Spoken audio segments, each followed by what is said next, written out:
क्या आप जानते हैं कि वो कौन सी मस्जिद है जहाँ पर पूरे साल में सिर्फ 2 नमाजें पढ़ी जाती हैं? तो चलिए बताते हैं। दुनिया में ऐसी कोई मस्जिद नहीं जहाँ 5 वक्त अजान न दी जाती हो और 5 वक्त बाद जमात नमाज अदा न की जाती हो। लेकिन दुनिया में एक ऐसी मस्जिद भी है जहाँ पूरे साल में एक ही बार 2 नमाजें पढ़ी जाती हैं। जी हाँ, मस्जिद नमरा।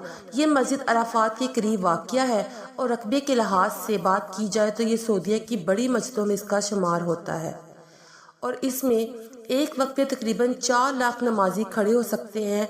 और ये वो जगह है जहाँ हज़ूर अकरम सल्लल्लाहु अलैहि वसल्लम ने हज्जतुल विदा के मौके पर अपना आखिरी खुतबा दिया था। आज भी हज के दौरान 9 जिलहज को यहाँ पर खुतबा दिया जाता है और सिर्फ 2 नमाजें ज़ोहर और असर की इकट्ठी करके पढ़ी जाती हैं। दर हकीकत हज़ूर अकरम सल्लल्लाहु अलैहि वसल्लम यहाँ वकूफ़ करने से मना फरमाया है।